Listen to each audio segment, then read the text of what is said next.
Welcome everybody to the council meeting on Tuesday, the 19th of March. To start the official proceedings, I would like to acknowledge that we are meeting on Jarrah country, of which the members and elders of the Jarrah community and their forebears have been custodians for many centuries and have performed age-old ceremonies of celebration, initiation and renewal. We acknowledge their living culture and their unique role in the life of this region. Council meetings are audio and video recorded and are made available to the public via the electronic media, including YouTube. So we have one apology. Councillor McClure is unable to attend. Is there any declarations of interest or conflicts of interest? No, thank you. If there is, throughout the paper, appears, please pipe up. Item 4.1 is meeting of council of, the minutes is the council meeting of the 20th of February. Could I have a mover for those minutes, please? Yes. I move that the minutes of the meeting and confidential meeting of the Mount Alexander Shire Council held on 20 February 2024 be confirmed. Is there a seconder to that? So, Councillor Henderson. Thank you, Councillor Neer. All those in favour? Motion carried. Item 5 is acknowledgements. There's no acknowledgements. Item 6 is public question time. Can I have a motion to just suspend standing orders, please? Mr. Mayor, I'll move the suspension of standing orders. Is there a seconder to that? Councillor Henderson, all those in favour? Okay, thank you. I have one public question time statement, questions, which I'll read out and then I'll open it to the floor. So this is a question from Dean Hurlston from Council Watch, and I'll read the question out. Dear Council, could the following questions please be tabled at your next council meeting, and could I have a written response via return email in due course? Question 1. What amount of waste enforcement costs in the current financial year 2023-24 has the council included in its waste levies charged to residents, if any? Question 2. What amount of revenue has council included in the current financial year 23-24 for waste management actions? And question 3. Has that revenue been offset in the waste levy or applied to council's general revenue streams? And I'll get Director Anir to answer that. Thank you, Director. Thank you, Mayor. And thank you, Dean, for the interest in Council's provision of waste services. I'm happy to share that Council has not been required to undertake any waste enforcement action in the current financial year. With that in mind, in response to question 1, Council has not committed any budget to waste enforcement in the 23-24 financial year from our waste service charge. We do, however, commit a small amount of budget towards curbside bin audits. These audits capture the composition of waste streams and level of contamination at the curbside to inform community waste education and community reduction activities and future decision-making on our waste services. In response to question 2, Council has not received revenue in the 2023-2024 financial year from waste enforcement actions. We do forecast, however, revenue through our transfer station gate fees and the sale of recoverable items such as steel and items purchased through our tip shop. In response, revenue received from the transfer station gate fees is offset against the waste service charge. Thank you, Dean. Thank you, Matt. Thank you, Director. That's all the written questions that I have.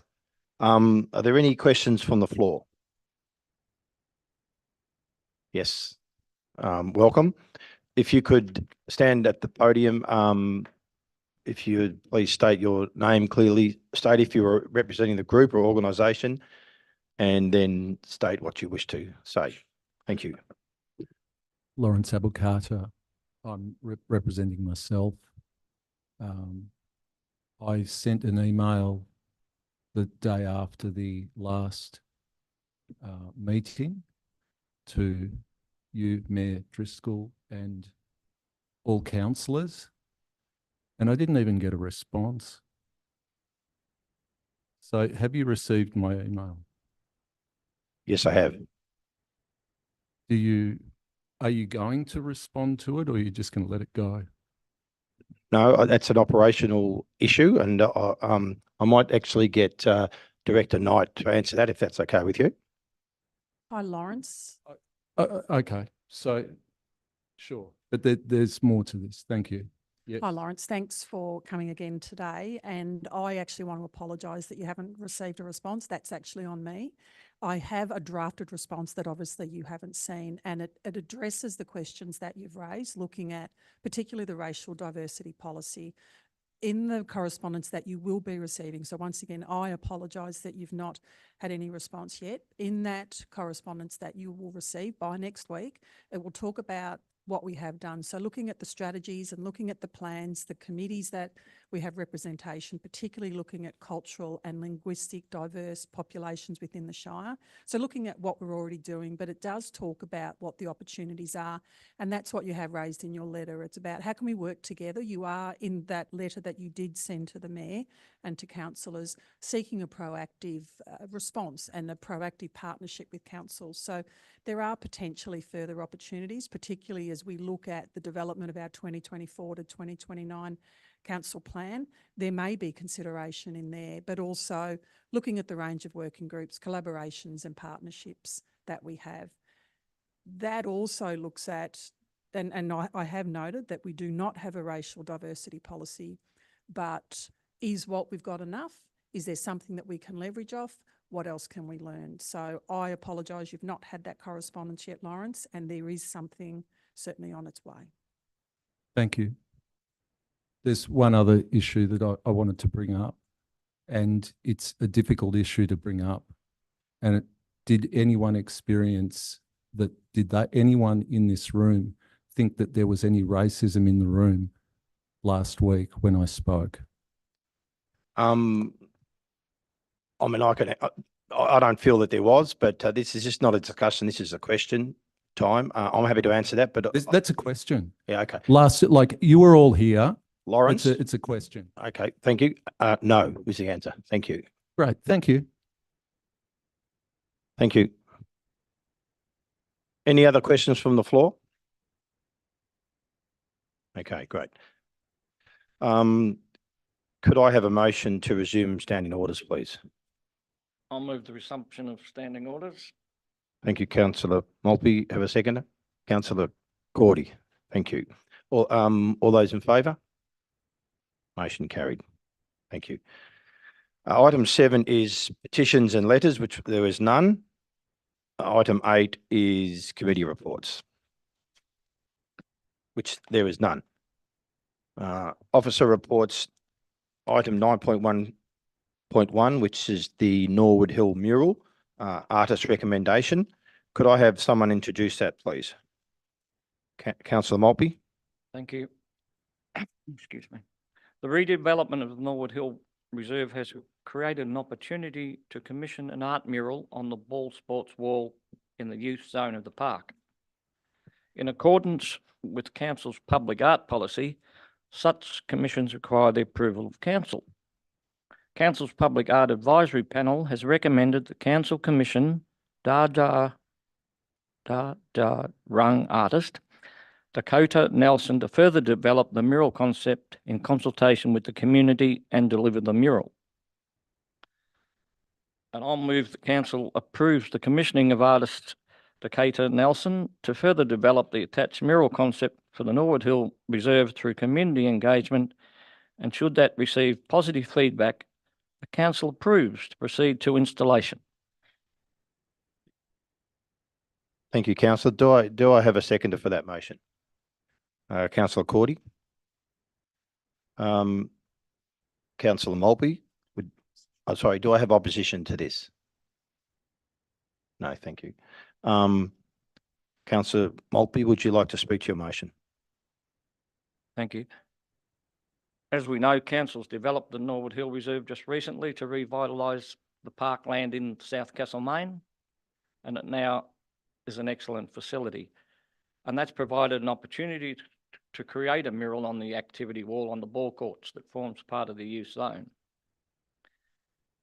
Council endorsed its public art policy in December 2022 with the goal to guide best practice in commissioning, management and decommissioning of public art. Then in December 2023, Council appointed an independent expert public art advisory panel to provide key advice on all stages of development and planning of public art, including facilitating acquisition processes and assessing the merit of strategic opportunities and proposals. The object of the project is to create a vibrant and welcoming space in the use zone and hardcore to Norwood Hill, celebrate Dja Wurrung culture and promote the development of public art in the Shire. And a closed expression of interest process was undertaken and included a detailed artist brief and scope. Decatur Nelson was shortlisted and has provided a concept plan. The Public Art Advisory Panel recommends that Council engage Decatur Nelson to deliver the art mural. Thank you, councillor. Councillor Cordy, would you like to speak to your motion or reserve your right to speak? Thank you, Mayor. I'll speak. Look, I'd just like to congratulate Decatur Nelson. She's an emerging young artist, and I wish her well with this commission, subject to the approval of my fellow councillors. But the Norwood Hill project is a very exciting development, and it's been progressed over the last 2 or 3 years. And I'm sure the rebound wall, the mural that Decatur will provide us will be a fantastic addition to that facility. And yeah, I'd commend the recommendation to fellow councillors. Thank you. Thanks, councillor Cordy. Any other councillors like to say anything? Councillor Gardner? I actually want to clarify something. That's all right. Sure. So this process was overseen by the committee we've appointed, and there's no conflict of interests identified between them and or the artists we're recommending. Is that correct? As the chairman of the committee, yes, that is correct. Thank you, councillors. Any other councillors like to say something? Okay, we have a motion there, which is councillor Maltby and seconded by councillor Cordy. All those in favour of that motion, please raise your hand. Okay, thank you, everybody. That motion's carried. The next item is 9.2 environment, which there isn't any. So there is environment, but no paper. Next item is 9.3.1, which is planning application PA 15/2022, 30 Lowther Street, Malden. Could I have someone introduce that, please? Certainly. Thanks, councillor. The purpose of this report is to enable council to decide on an application for a 9-lot subdivision, native vegetation removal and access to a transport zone 2 at 30 Lowther Street, Malden. The application has been referred to council as the development has received more than 5 objections. The subject site is located within the general residential 1 zone and significant landscape overlay of the Mount Alexander planning scheme. The applicant was referred to the relevant authorities and advertised to neighbouring properties. The development received consent from the authorities and has received conditional consent by all relevant external parties. I would like to move the recommendation as printed. Thank you, councillor. Is there a seconder? Seconded. Councillor Maltby. Is there anyone against this motion? Councillor Cordy?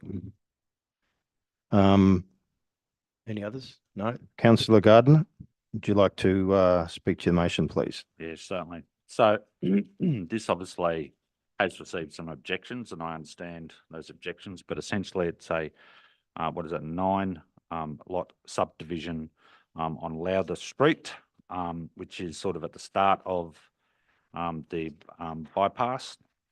The block sizes are around about 1,000 odd square metres, and the referral agencies have all supported the application, and there's certainly some substantial conditions put on, particularly around vegetation removal.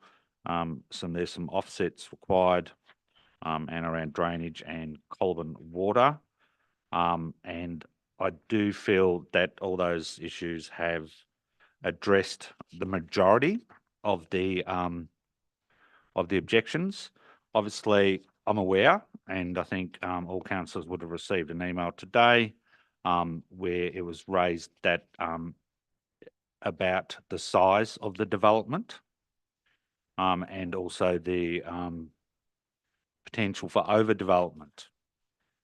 The reality is, I suppose, is that under the state government planning scheme, blocks can be subdivided in a residential zone to 300 square metres. So these are obviously larger than that. I mean, I have said for quite some time that at some point this sort of stuff will start to happen in Maldon. It's not technically in the historic area, it's on the outside. There's not much land left to be subdividing, but I'm assuming that where there is, it will happen. Now, for my community, people may like it or may not. That's a factor of life. So that's why I would actually support it. And obviously, Maldon is a small town. We're currently obviously experiencing quite a bit of downturn in terms of trade and shops and what have you. So more houses, more people, and there's opportunity for local people to live. So that's why I urge my fellow councillors to support it. Thank you, councillor. Councillor Maltby, would you like to speak to the motion or reserve your right to speak? I can speak. Thank you. Councillor Gardner's correct. And they're all over 1,000 square metres, 9 blocks. You know, if you want to overdevelop Maldon, you will apply for 360 square metres or whatever the bottom figure is. And that's not what this developer is asking to do. And again, it's not in the historical section.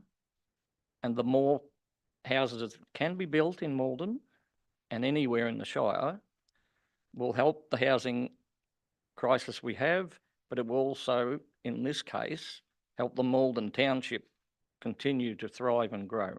Thank you. Thank you, councillor. Other councillors? Councillor Cordy? Yeah, thanks, Mayor. Look, my concerns about this development, I'll just go through them quickly. There's certainly been six objections from local residents, and we shouldn't discount those.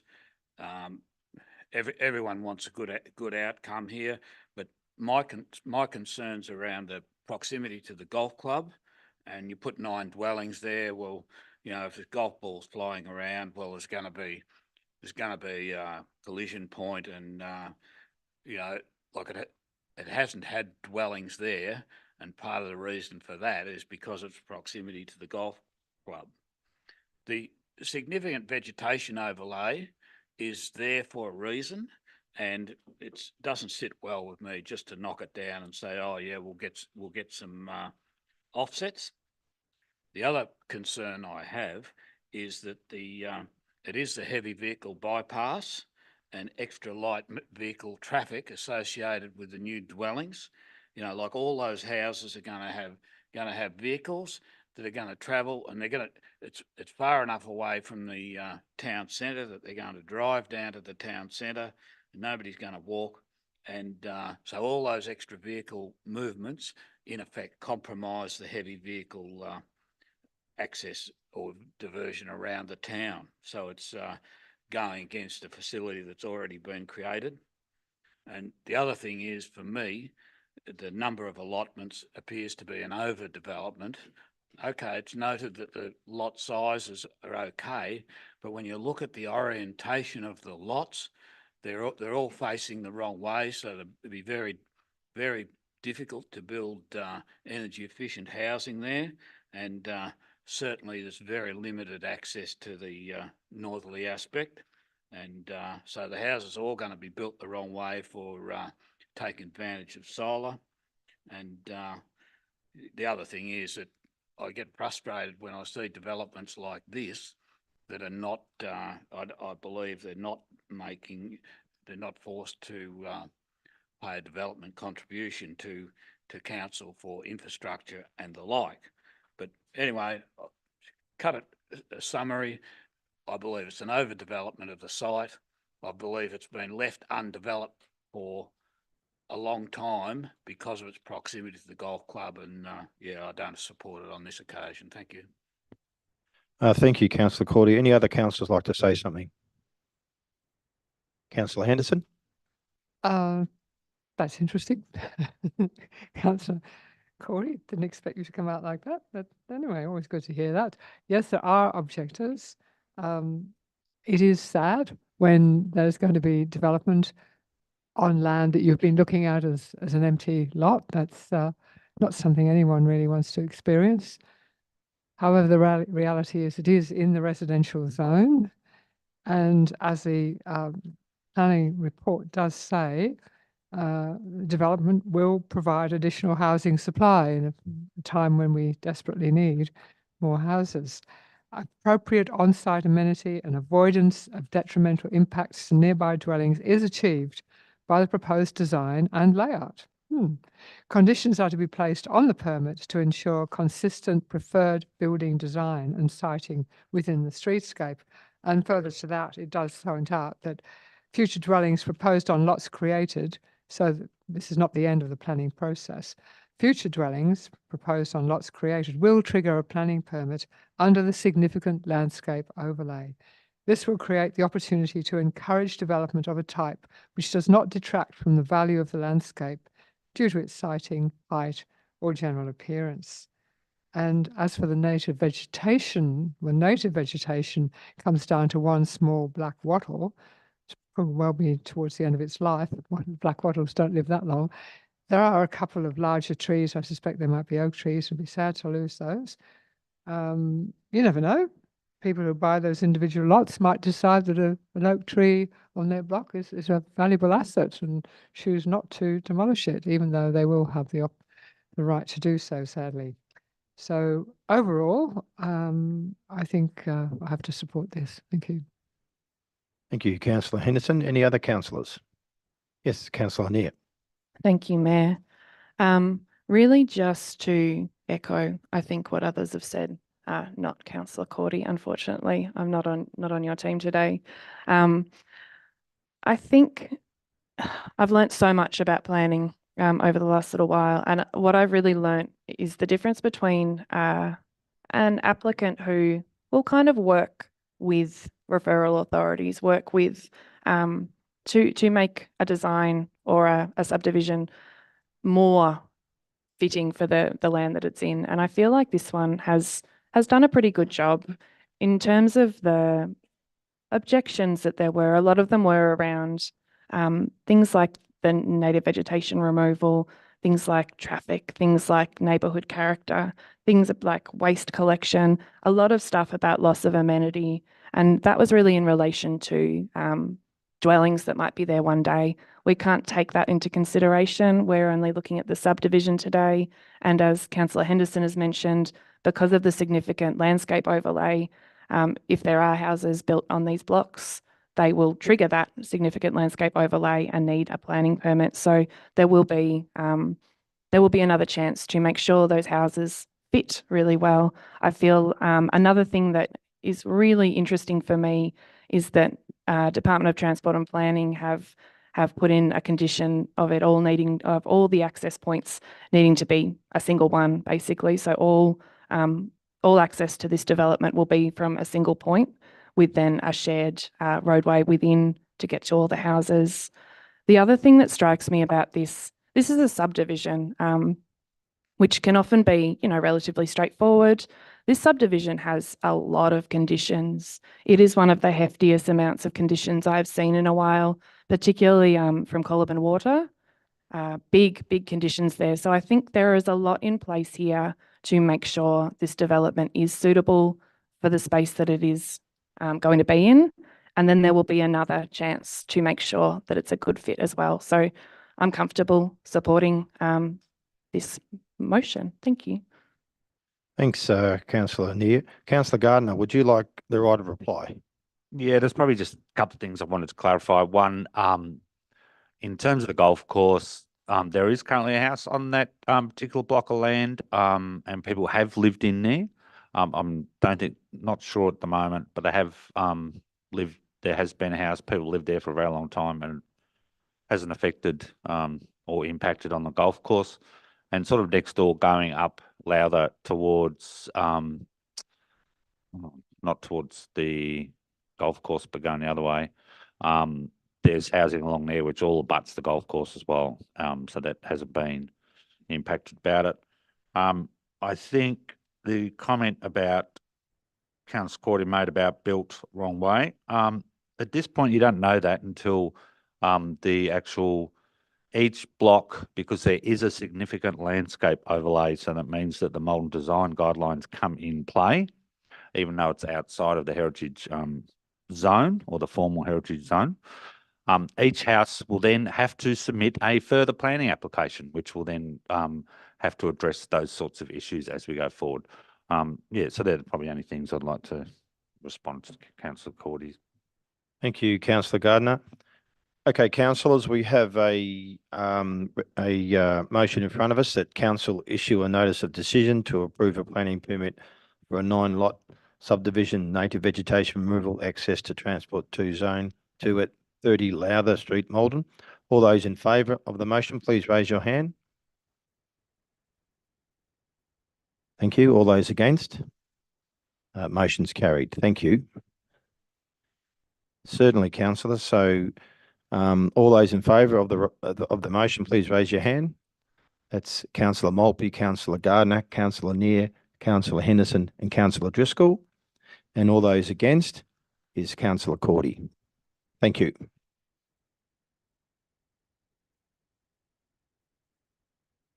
Next item on the agenda is item 9.3.2, which is another planning application, PA 210-2022, 7 Main Road, Chewton.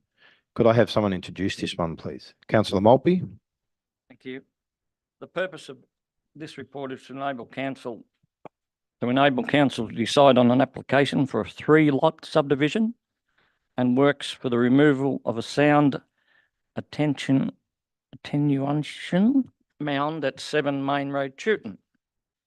The application has been referred to council for a decision as the planning department is seeking to approve the application and 5 objections were received. The subject site is in the Industrial 3 Zone, Bushfire Management Overlay and Design Development Overlay, Schedule 8 pursuant to the Mount Alexander Planning Scheme. The application was advertised. The grounds for the aforementioned objections are as follows: loss of amenity due to industry, the proposed removal of the noise attenuation mound, and the development of an industrial sound abatement fence. And I'd move that council issue a notice to grant a planning permit for a 3-lot subdivision construction of a fence and earthworks at 7 Main Road, Chewton, subject to the printed conditions. Thank you. Thank you, councillor. Do I have a seconder for that motion? Councillor Gardner. Thank you. Is there anyone opposed to that motion? Councillor Cordy. Okay, thank you. Councillor Maltby, would you like to speak to your motion, please? Thank you. The application is for 3 lots in the Industrial 3 Zone. It addresses the removal of the noise attenuation mound by the development of industrial sound abatement fence. So the objections have been looked at and addressed. The allotments aren't small overdevelopment. The smallest is 2,569 square metres. and the largest 3,311 metres. That's not overdevelopment on that site.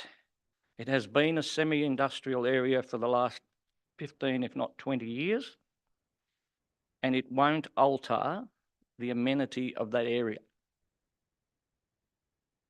Thank you. Thank you, councillor. Councillor Gardner, would you like to speak to your motion or reserve your right to Oh, speak? just reserved right at the moment. Thanks, Mayor. Okay, thank you. Other councillors, councillor Cordy? Yeah, thanks, Mayor. Look, a couple of things I'll just note in relation to this application. There's only part of the mound being removed, and it's being, the part that's being removed is being replaced by an acoustic barrier. So that's just a clarification, because in the documents it talks about removal of the existing bund, which is a condition of an earlier approval. Through this process, council had an applicant objector meeting, and we heard from objectors, and there were concerns expressed by the objectors about the proximity of the existing industry to residences on the other side of the bund or close by. And they really illustrated how difficult it is to get the balance right between industrial land and residential land. And sometimes it's a very difficult interface to manage. And one of the concerns by the residents was that with this proposed subdivision going ahead, yes, it'd be covered by light industry, but they don't know what their new neighbours might be doing there. And they could be making a lot of noise, they could be using hazardous materials, but all those issues, you know, certainly they would require a permit for the industry that they put there, but it's the uncertainty for residents. And I think residents were rightly concerned about the impact this development may have on the future value of their properties. And certainly, you know, they spoke at length about their concerns, and that's why I'm raising them here, because I feel, you know, it's a conflict. The development's at conflict with the general residential zone, which is immediately adjacent. And I do feel for the residents in that area. So that's the main part of my objection. Thank you, Mayor. Thank you, councillor. Other councillors like to speak to the motion? Yeah, This- councillor Henderson. This is a very vexed issue. The existing industry has created a lot of angst, a lot of noise, according to the residents in Eureka Street who adjoin it. The bund, the mound of earth that has grown trees over the years, has to some extent managed to mask some of that or absorb some of that sound. Not completely. And of course, as Councillor Cordy says, we've no guarantee that what goes in lot 13A or even lot 2B at the back of these 3-lot subdivision would be any different. That could be noisier. I'm not quite sure level of noise comes into what level of industrial area. I mean, I know this is a class 3 or level 3. So maybe our director, Anir, might be able to clarify that. There's an upper limit to the amount of noise that one can produce in this area, in this kind of industrial area. Sorry, I've forgotten. Is it zoned 3? Is it?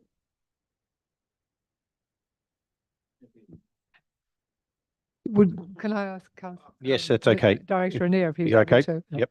Thank you, Mayor. Sorry, I think I'd have I've to take already that off passed- notice, councillor Henderson. I don't have that information off the top of my head in relation to the noise, but I can confirm that any future development or use of the site, depending on what is proposed, will be coming back to planning for a planning application, definitely for the development of the sites.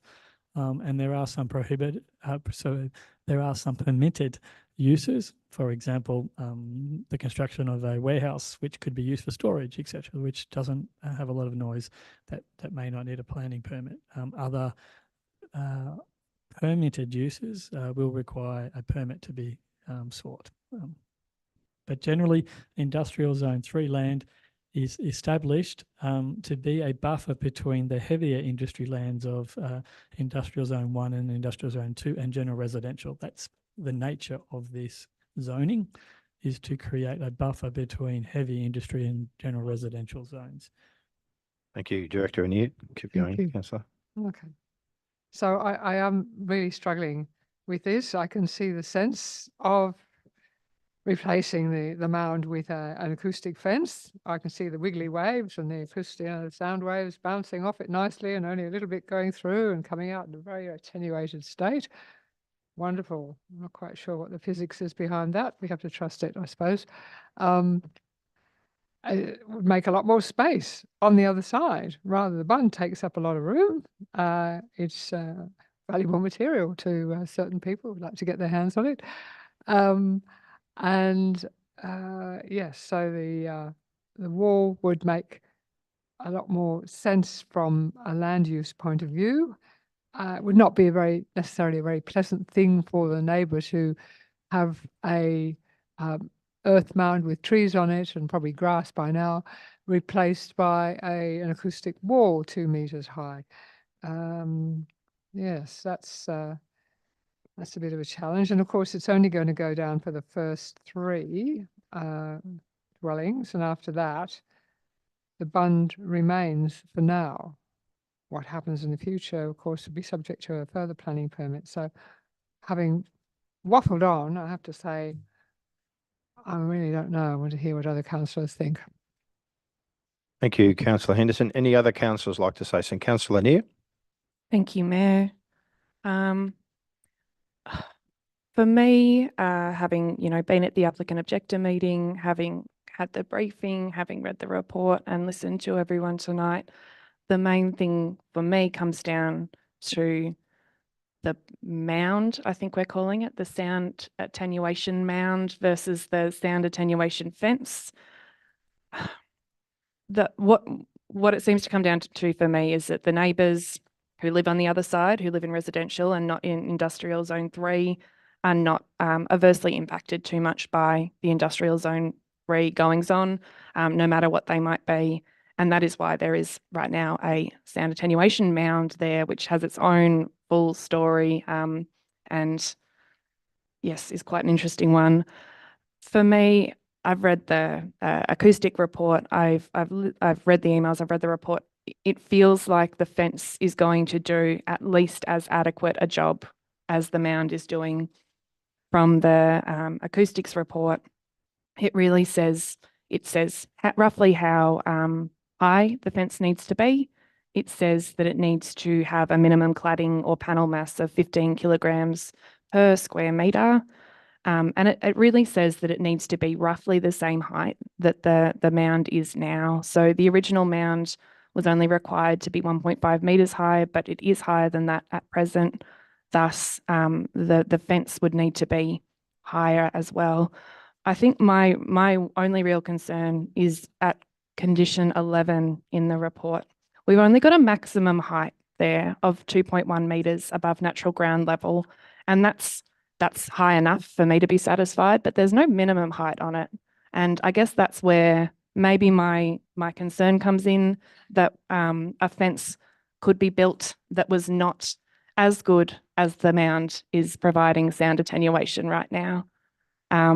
But if it is built to 1.8 metres or up to 2.1 metres, as says in the conditions, it should do the job that the mound is currently doing and protect the residents from, too much light industry noise. There are a lot of people who live next to industry. There's a lot of people who live next to light industry, and there are a few people who live next to heavier industry, and some of them do have a really bad time of it. So I guess I don't know if it's all going to work out well, but putting this fence there is going to do roughly the same as the mound is doing right now, And the rest is really up to the people to figure out between themselves. You know, if you have industry next to residential, maybe do it as politely as you can. And if you're a resident living next to industrial zoned land, it is what it is. The land next door to you will probably be used for industry. And I think this is acceptable to me as a way to keep those two things apart if the fence is high enough. And that is really where I'm at with it. I would almost like to amend this condition to put a minimum fence height in, but I'm not sure if I'm allowed to do that. Anybody can tell me at any point, because that is the bit that I'm having trouble with. How will that make a difference between a minimum and maximum? Sorry, Rosie, I'm confused. Well, Can we, maybe councillor Anir, if we get clarification from the director, would that be possible at all? Or thank that, you, Director. Sorry. Thank you, Mayor. I believe from memory, the acoustics report indicates that there is a requirement of a minimum of 1.5 metres with regard to the acoustic report, and that's what is expected to go forward. It also relates to a previous agreement that Councillor Cordy had indicated with regard to the planning application matter, which from memory had 1.5 metres as a minimum height of their earthen bund. The maximum height is set so that there is no impact on the solar access for the properties as one measure, and also the amenity overall. So that's the explanation as to the 2 points. Yep. thank you, Director Anir. If the minimum is 1.5, as said in the acoustics report, and perhaps the previous decision, I'm happy with that. Yeah. Okay, thank That's you, it for me. councillor. Thank you. Thank you. Yes, go ahead. It just occurred to me, the mound looked after itself because it was earth and had trees on it, it was growing. Who will be responsible for the maintenance ongoing of the fence? Who owns the fence? Was this the developer? I mean, fence is often a responsibility of both neighbours on either side. Will in future, it says here the panel bond has a 10-year guarantee against failure. In the long scheme of things, that's not long really, is it, for a fence? Fences around my place will probably be at least 100 years old. So when, say in 20 years' time, whose responsibility is it to ensure that the acoustic fence is well maintained, and maybe if it's got any damage to it, needs replacing? Director Anir, are you comfortable trying to answer that? Thank you, Mayor. So there is no specific condition related to the long-term maintenance of the fence that is listed here. However, the Fences Act regulates the issue of fences, not the Planning and Environmental Act. So the details of the future considerations for the fence related to adjacent property owners of the fence line would be regulated by the Fences Act, not the Planning and Environmental Act. And there are different scenarios that plays out within the Fences Act, with the recommendation that adjacent property owners contribute towards fences. However, it's not a mandatory requirement.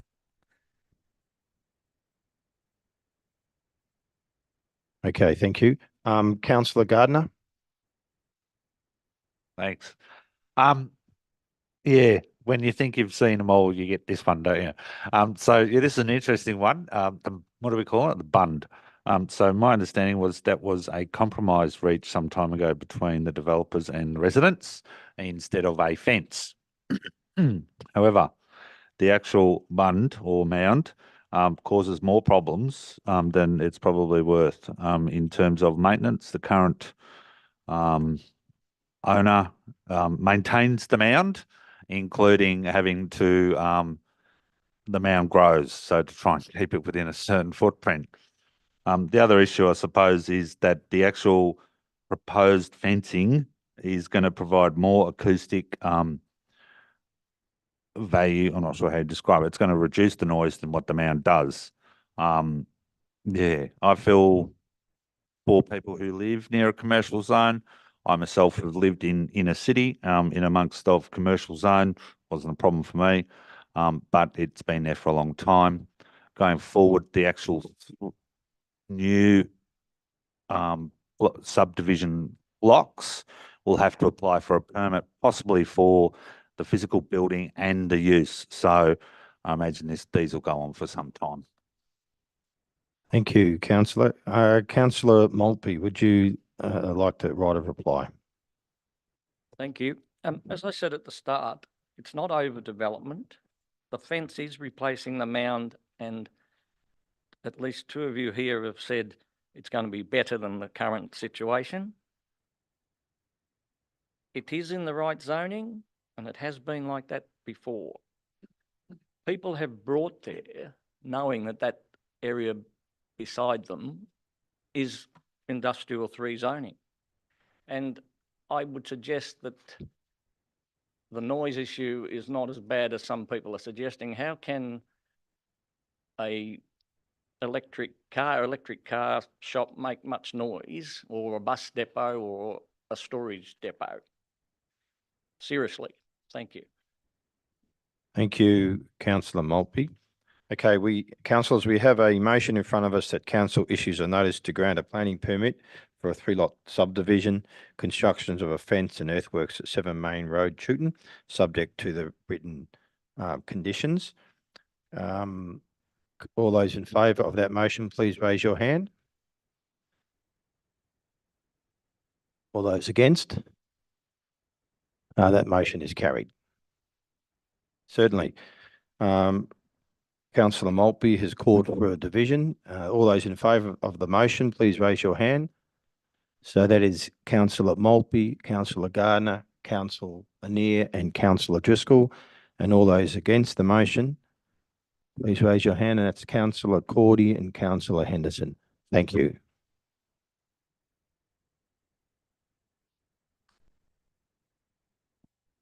The next item on the agenda is item number 9.3.3, which is the awarding of a contract M1748/2023 Animal Management Services. Could I have someone introduce that, please? Councillor Annear, thank you. Thank you, Mayor. The purpose of this report is to present to Council the outcome of the public tender for the contract of the provision of animal management services. One tender was received by the closing date of 8th of December 2023 at 2 p.m. The tender was evaluated using predetermined evaluation criteria and weightings. The evaluation panel recommend awarding the contract to Mount Alexander Animal Welfare Incorporated. Thank you, Councillor Annear. So we have a motion put forward. Do we have a seconder? Councillor Henderson, thank you. Councillor Annear, would you like to speak to the motion? I would. Please? I'm not 100% sure I actually moved a motion, so I will just quickly do that and say that I moved the motion as printed. Sorry, I missed that bit. That's all right. Thank you. Would you like to speak to that, please? Yeah, I will.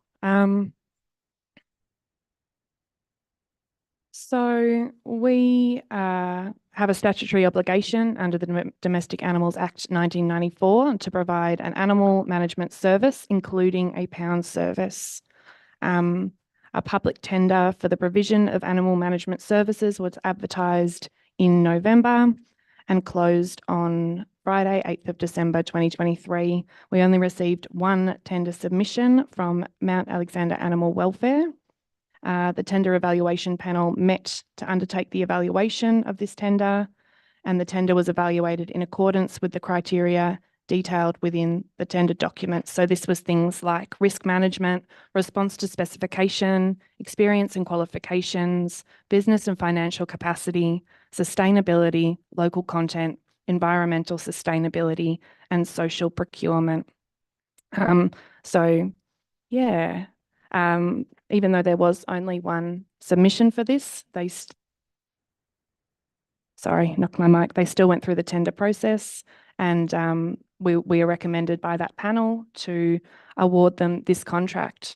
Obviously, we already have our animal management services being managed by Mount Alexander Animal Welfare, who most of us know as MORE, and they're doing a good job, I think. I know there have been some rocky times, but it feels as though the organisation is travelling really well. I have a number of friends and the young people who do volunteering there with their animals, and yeah, the animals seem as happy and healthy as they can be when they're at the pound. I feel comfortable supporting the awarding of this contract to Moore again.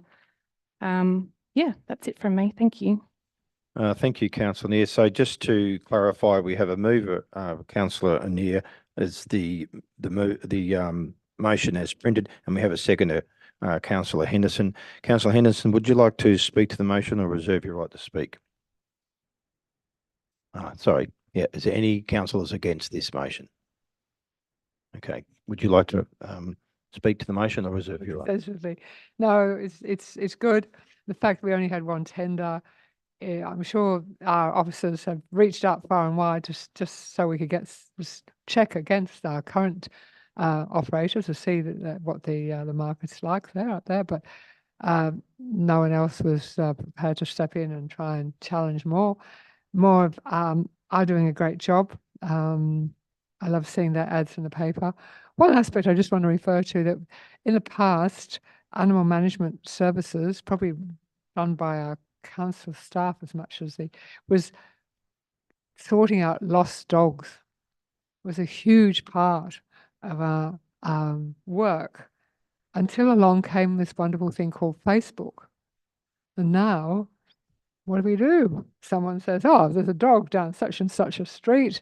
Anyone know whose it is? And usually you can see all the responses there, all the comments, and the next thing you know, oh yeah, dog found, dog returned to owner, thanks everyone. It has really transformed the lost dog business, which is great. So, but more still have to manage the pound. I don't think that sheep are quite so easily picked up, or maybe cats. And also people who want to surrender their animals for whatever reason. So they do a great job there in managing surrendered animals and finding homes for the odd animals who have been the subject of mistreatment, etc. So yeah, great stuff, and let's hope they can keep up doing the good work. Thank you. Thank you for that plug for Facebook, Councillor Henderson. Any other councillors like to say anything on this motion? Anybody? No? Okay, thank you. So we have a motion in front of us. All those in favour of that motion, please raise your hand. That motion's carried. Thank you.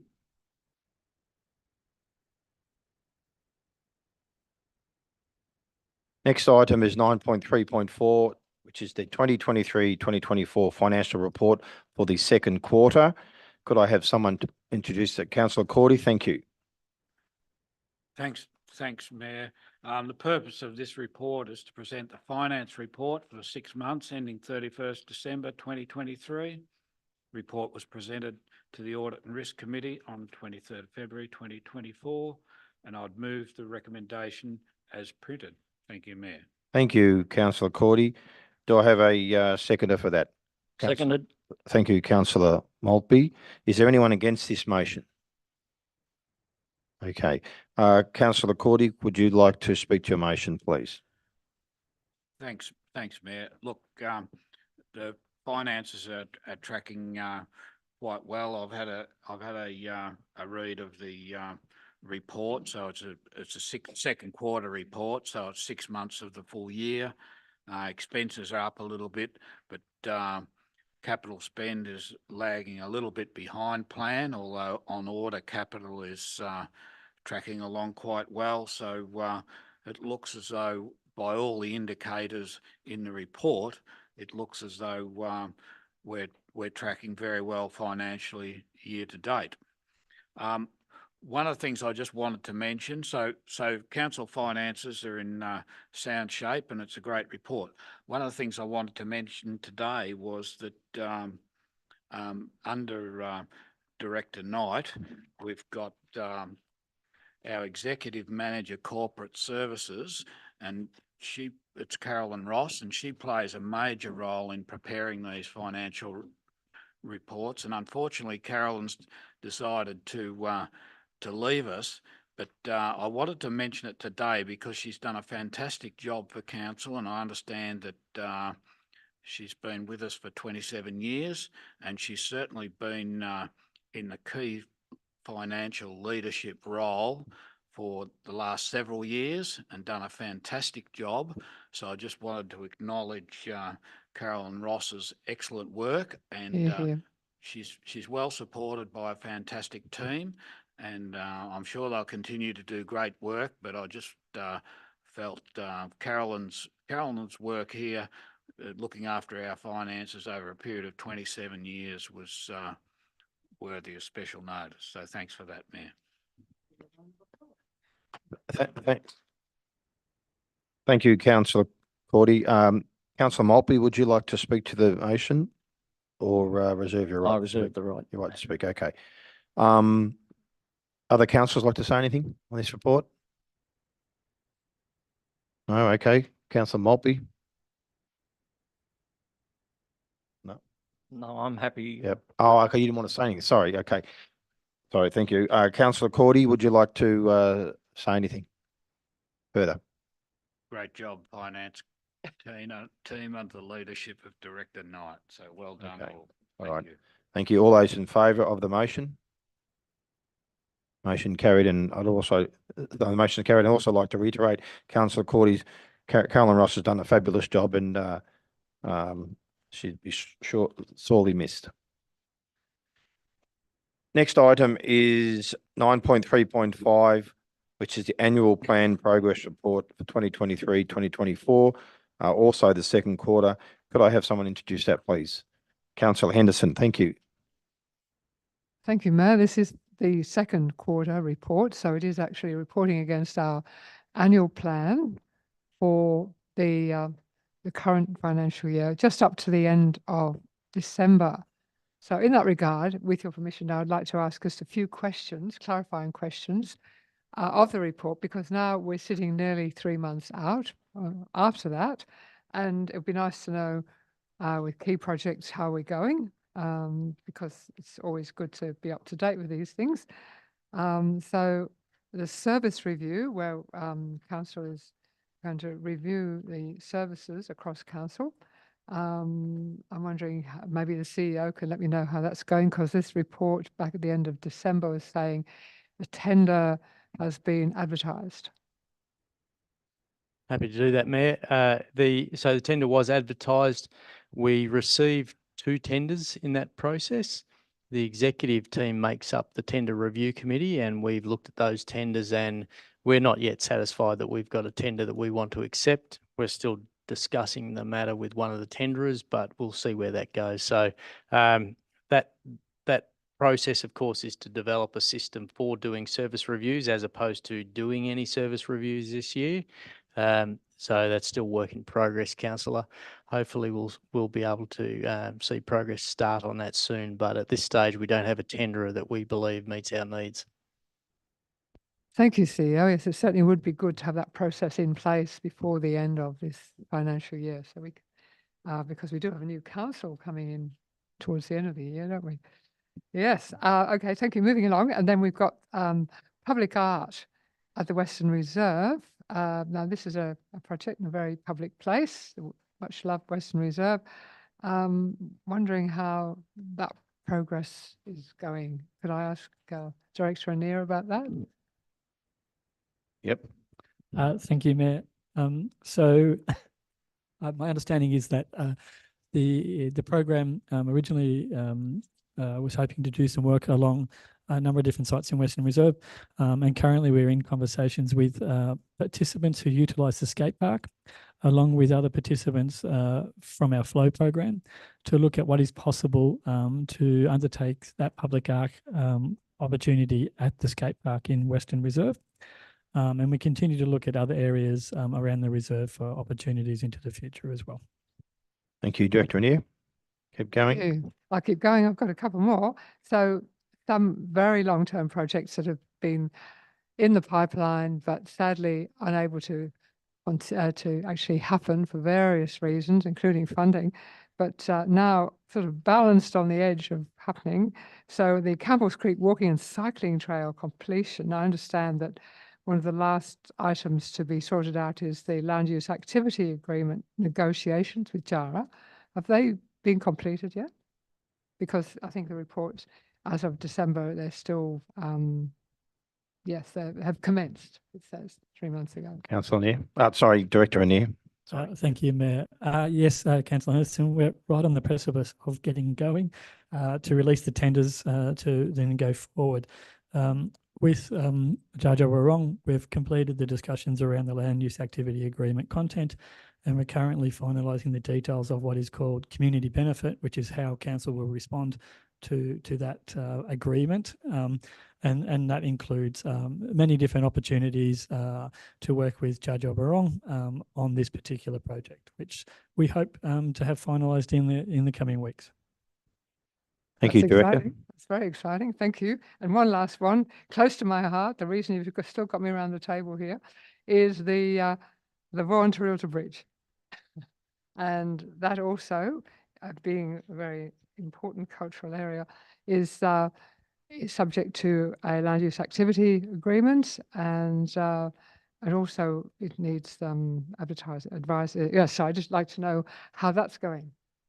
Director Anir. Finalising of the Thank land you, use Mayor, and activity thank you, agreement. Councillor Ashman. So once again, we're right on the edge of breaking ground there as well. We're awaiting the outcome of the analysis of the submission for the land use activity agreement advisory notification, which we expect to come in before the end of the month in March. And then we will be able to then finalise discussions and negotiations with Parks Victoria, who will be required to allow council permission to construct as we then go forward with the future arrangements related to the ownership and management of what will become a new road reserve for council. Thank you, Thank Director. you so much, Director Anir. I really appreciate that. And I love the idea that, well, I don't love it. I think it's dreadful. But when that bridge was built, there was no road reserve set aside to and from the bridge. It was just plonked in the middle of nowhere. But so the sins of the fathers come back to anyway, being sorted out at last. Fantastic. So with all those updates, which strictly speaking, we're meant to wait for another 3 months for, but it's very exciting to hear them. And altogether, this is a great report, just letting us know how we're going on this year's annual plan. I would like to move that council notes the annual plan progress report, 23-24 Q2. Thank you, Mayor. Thank you, Councillor Henderson, for that wonderful introduction and those questions. Is there a seconder to that motion? Councillor Anir, thank you. Is there anyone against this motion? Okay. So, councillors, would you like to, Councillor Henderson, would you like to speak to your motion? I think I've done. Thank you. Okay, thank you. Councillor Neer, would you like to reserve your right to speak or speak now? I'll speak now. Okay, Thank you, thank Mayor. Lots of great stuff in here, and I think it's really exciting. I've never been on council before, and it's really exciting as we approach the end of our 4-year council term to see lots of the projects that we set up in our council plan, in our annual plans, kind of coming to fruition. It's very rewarding, and I think council a lot of the time, for lots of us, can feel frustrating. It can feel like things take a long time because there's a lot of different steps to go through to do anything. And I think most people don't understand how difficult it can be to get anything done. I certainly didn't know how difficult it was from the outside, but it's reading this and seeing all the different things that we've managed to accomplish or are in the middle of accomplishing. But there's some 100% on here, and they're all really great things. Things like our reconciliation plan, our walking and cycling strategy, which I guess is our active transport strategy now.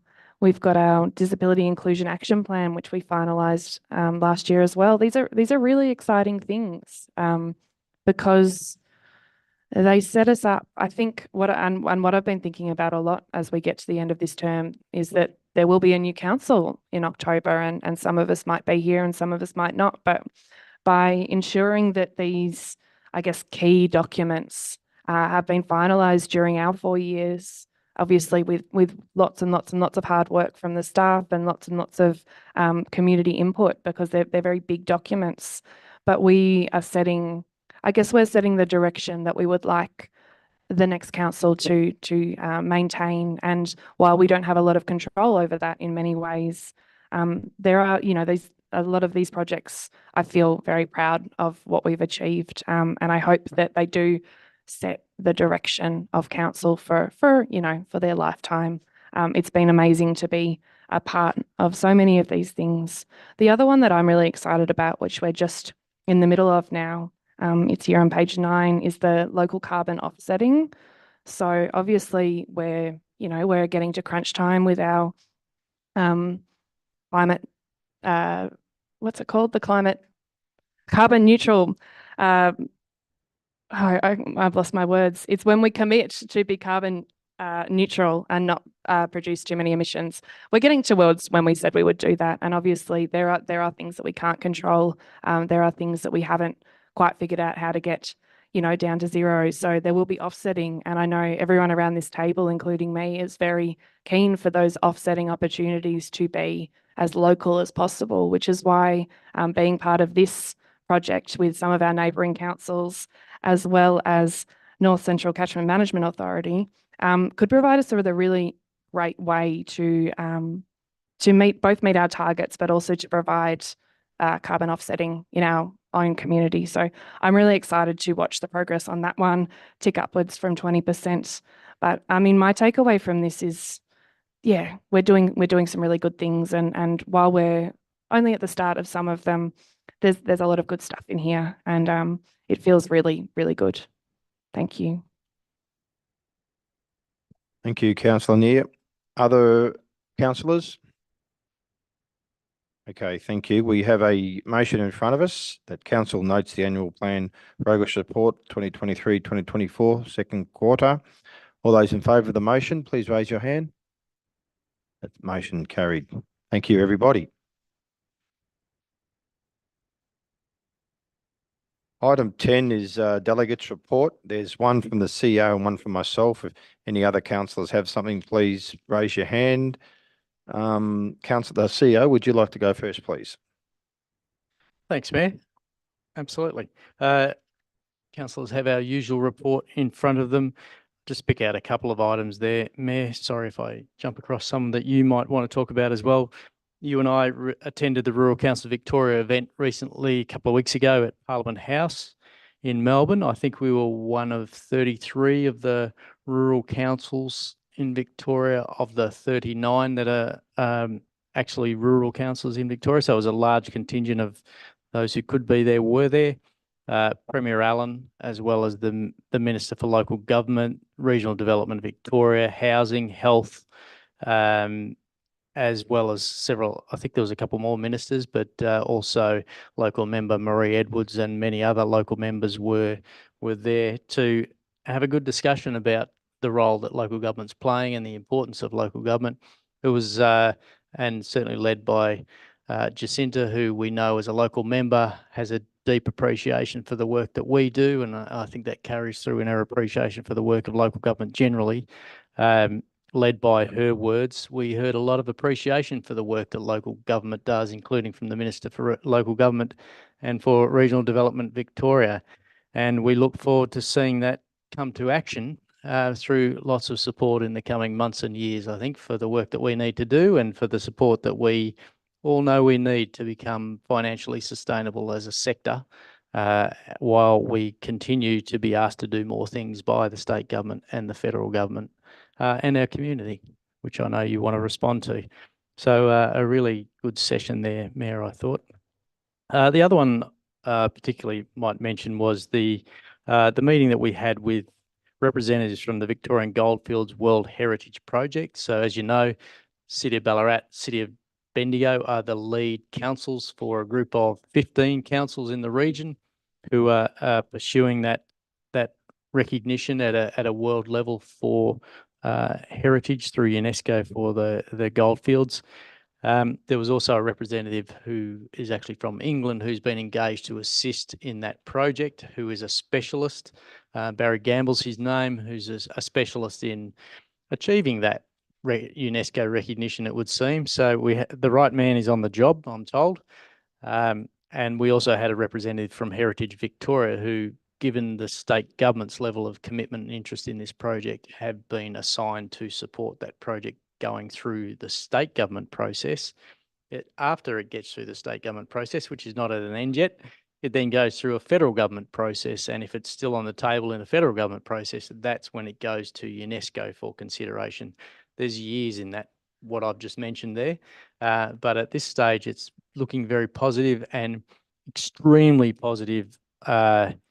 If it is your feeling that it's good for us to be involved, extremely positive that Mount Alexander will be a critical part of any bid that goes up to UNESCO for this citation. So it was a great meeting to hear where that's up to, which Director Neer and I attended. And we'll keep people informed as we learn more over the coming year or so. Could I ask a question of the CEO, please? Absolutely. It's really something that I get, I know that probably all of us get asked quite a lot in regards to the UNESCO World Heritage bid. I'm under the impression that the World Heritage bid for that makes up the goldfields, it can't take into consideration like private residences. Like it's about public land. Is that right mainly? No. No, okay, thank you. The advice we received was there's the potential for sites that are both public and private to be identified in the process. Whether they remain in the process is a matter for negotiation with the people who have responsibility or ownership of those particular assets. So there are assets, I think, on private land within our shire that would potentially be strong contributors to a bid. But that doesn't mean that they end up in the bid. That's all a negotiation process, as it will be with you, should there be any assets that are council owned or managed that may have implications for you, should you agree to have them on the list. So there's a process there that's yet to be started. I've found that has been confusing throughout about what is in scope and what's outside of scope. So that's really good to know. Thank you. Thank you.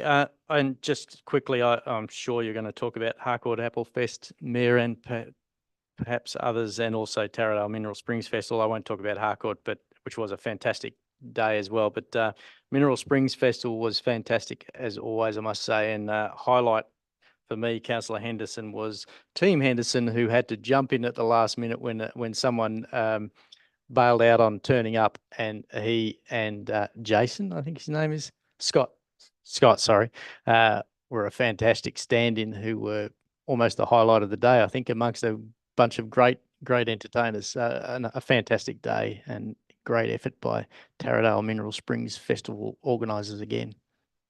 Thanks, Mayor. Thanks, CEO. Okay, I'll go with mine now. So the CEO, myself, and Councillor Henderson and Maria opened up the Norwood Hill Recreation Reserve use space, which is a really good space now. It's always been good, but it's been updated, and it's a good example where council has spoken to people and listened to them, and from what I can gather, and I didn't get any bad responses. It's a really good space. It looks really good. So I encourage everyone to go and have a look at that. And my kids used to play there many, many years ago, and it's a great space now. It was a great space then. It's just updated. I had my first interview with Main FM. Next interview, which is Meet the Mayor next Thursday week, if anyone's interested. Launched the 33rd Harcourt Apple Fest with Councillor Cordy and Councillor McClure, and the CEO was there, which is I've been going for many, many years with my children.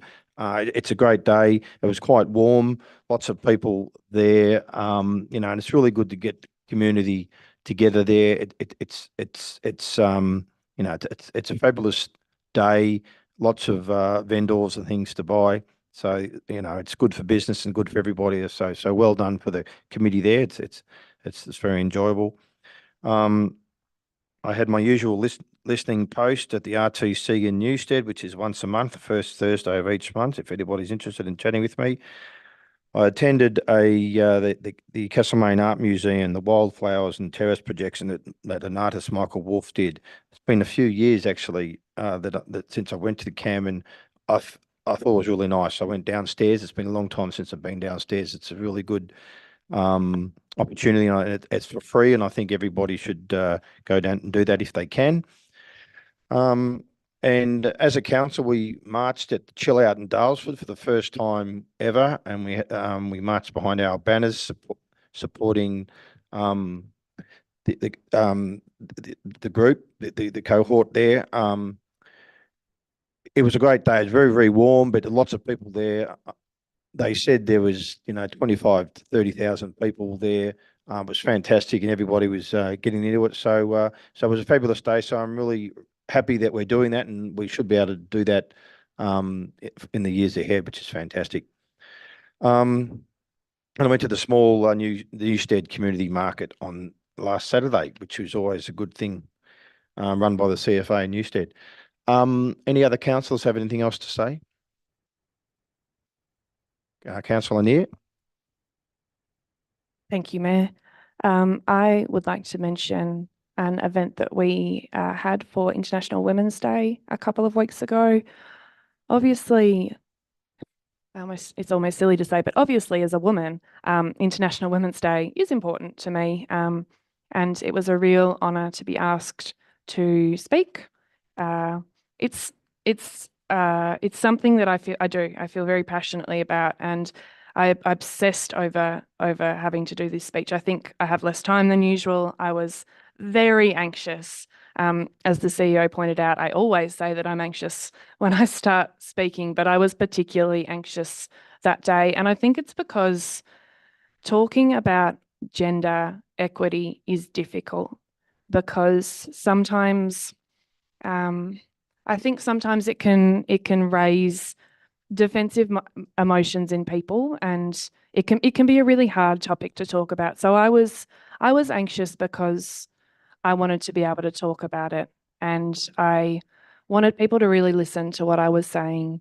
I really felt listened to. I felt very heard that day. It was very special, and as well as me, we also had representatives from Women's Health, Loddon Mallee, who did the first keynote speech, and also 4 of our female staff members from across the organisation who sat in a panel. And I couldn't stay for all of that. I had to go back to work, but I caught up with most of them afterwards, and it was really nice to hear from some other women about their experiences, because, and this is the bit that it's tricky to say, but women do have different experiences.